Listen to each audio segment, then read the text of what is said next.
Então, foi um período muito complexo, porque atrelado a todo esse contexto, eu passei a enfrentar abuso sexual por parte de um familiar da minha madrasta, que era muito presente, né? Todos os finais de semana que eu estava com eles, ele estava junto.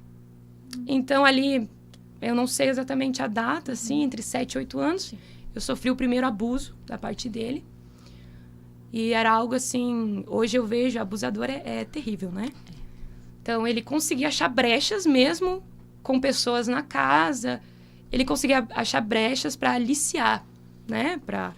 Enfim. Então, eu me lembro que da primeira vez que ele conseguiu... eu vou tentar usar as palavras mais amenas aqui para não... Né, me colocou no colo dele como uma estratégia de brincar, né? Fazer uma brincadeira. O que muitos fazem, né? O que muitos fazem, exatamente. Só que eu percebi que não estava comum. Mas sendo muito nova, eu não tinha ainda essa percepção do que estava acontecendo nesse primeiro contato. Mas eu fiquei pensativa com aquilo que tinha acontecido. Mas guardei pra mim. Eu não falava, sabe? Apesar de ser uma criança extrovertida, eu era extrovertida pra rir, brincar, fazer piada, mas nunca como uma forma de refúgio, sabe? Sim. Pra que ninguém visse o que realmente estava acontecendo dentro de mim, da minha mente. E eu comecei a pensar que havia algo errado. E começou a ficar mais frequente. Ele procurava uma forma de carinho, né? Uma criança, alguém tá tendo um carinho com a criança, enfim. Vai no tio, mas o tio quer Mas brincar o tio, dá um abraço no tio. E eu comecei a sentir uma repulsa muito grande. Sim. Nojo, muito nojo, repulsa. Foi passando o tempo e eu fui guardando aquilo. Comecei a tentar fugir, né? Mas era alguém muito presente. Então, assim, era bem complicado. Da confiança, da família. Da família. Era da família, realmente da família dela. É esse o perfil dos abusadores, né? Geralmente eles constroem uma confiança, assim, a ponto de ninguém desconfiar nada. E que a Ninguém criança se torna quase que como mal educada. Ai, mas como? Exatamente. Né? A culpa é da criança. Culpabiliza a criança. Era bem isso que acontecia. Eu disse, por quê? Enfim. Aí, chegou um dia que eu pensei, vou falar pra minha mãe.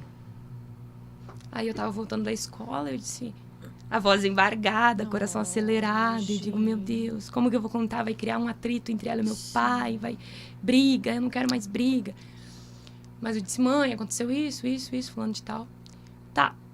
Só que hoje eu compreendo ela. Talvez ela não entendeu a gravidade da situação, né?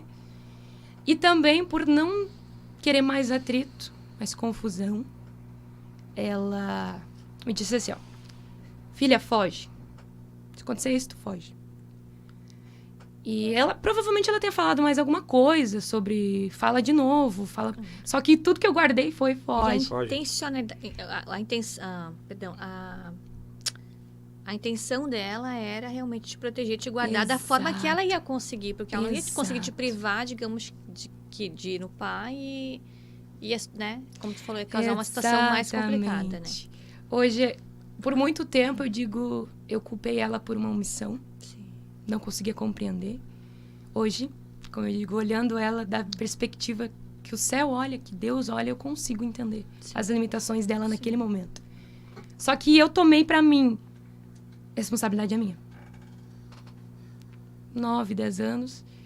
E eu pensei, se acontecer alguma coisa, a culpa é minha. Então eu tenho que fugir. Eu tenho que achar uma maneira. Eu tenho que me proteger sozinha. E se acontecer, tudo culpa minha. Sim. E aí, teve uma vez que realmente eu senti que foi livramento de Deus. Que foi a última vez, assim, que eu botei um basta naquela situação. Nós estávamos num local bem retirado, toda a família. E eu brincando, ele me seguiu até um lugar distante. Porque eu estava distante de todo mundo. Realmente ali o ambiente estava propício para, né, efetuar. E de repente ele apareceu, eu não percebi que ele tinha me seguido até um certo lugar. Pra ver como é a mente de um abusador, né? Meu Deus. Calcula todos os passos. Sim, eu pensei, todos os adultos estão preparando almoço. Era um clube, né? Todos os adultos estão preparando almoço. Saí para brincar, enfim. só eu de criança. E eu não vi que ele me perseguiu, eu não vi que ele... E ali eu não tinha força para fugir. E eu vi a mão de Deus naquele momento, assim, sabe?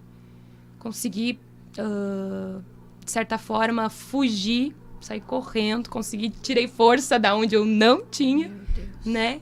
Expulsei o abusador, saí. Desde então, assim, de todas as maneiras que eu podia, se ele tivesse a 500 metros, eu ia 500 à frente, sabe? Não queria contato, não queria... Mas, de certa forma, tu vê o abusador e ter que crescer vendo a pessoa era muito torturante para mim, né? É como se a história se repetisse a cada olhar. Claro, só as pessoas não percebiam, teu pai ia olhar, não percebia. Nada. Talvez o contexto, como eu disse, o meu pai e minha mãe de um contexto muito antigo. Sim. Sabe? De uma família muito... E de não achar que... É que, na verdade, essa previsibilidade de pensar assim, pode acontecer alguma coisa, isso é um diálogo de agora. Isso é um diálogo de agora. Hoje a gente diz, cuidar quando a criança vai no banheiro, cuidar quando a criança vai aqui, com quem a criança vai conviver. Exatamente. Mas, por exemplo, quando eu também passei por isso. Né? Então, na minha época, assim, todas as pessoas que estavam no pátio da minha casa, era incalculável que um dia isso pudesse acontecer. Não se tinha notícia, não se tinha relato, não se tinha nada. Então, às vezes, tu sabia de uma história quando era uma coisa, assim, extremamente esdrúxula, assim, exatamente, criminosa, entendeu? Claro, todos são criminosos, né? Mas os casos que a gente sabia eram desses casos extremamente criminosos, assim, de pegar uma mulher na rua. Isso aí. Então, não, só que hoje não. Hoje a pauta, ela é muito mais enfática, né? Só que naquela... pelo menos eu tenho 35, tem mais tempo que tu também, foi abusado mais ou menos nessa época. Mas naquela época, a minha mãe não fazia ideia disso. Não tinha essa proteção, entendeu? Meu pai, ninguém. Sim. Então, querendo ou não existia isso. As pessoas elas achavam que estava tudo bem, né?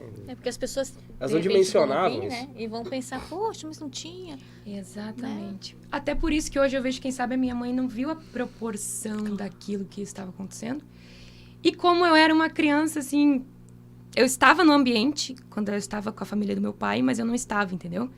Eu era criança que não queria chamar atenção e... Enfim, que eu pudesse me esconder e eu me escondia. Então, eles não viram, não perceberam. E fui convivendo com aquela questão. Só que aí entra na adolescência, as confusões na nossa mente. Eu comecei a pensar que a culpa era minha. Porque eu era uma criança que não era... magrinha igual todas as outras crianças, eu tinha me desenvolvido mais rápido, eu pensava que a culpa era do meu corpo, eu pensava que, de certa forma, eu podia ter gerado isso por eu ser eu. Facilitou. Que teria facilitado. Até teve uma época ali entre os meus 14 anos que eu emagreci muito. Queria emagrecer, secar e desaparecer. Na minha cabecinha eu pensava, se eu desaparecer as pessoas não vão me achar bonita e ninguém vai olhar pra mim com segundas intenções e eu não vou ser um produto, porque gerou na minha cabeça a questão de que todo mundo tava olhando pra mim, qualquer figura masculina no caso, tá me olhando como um produto.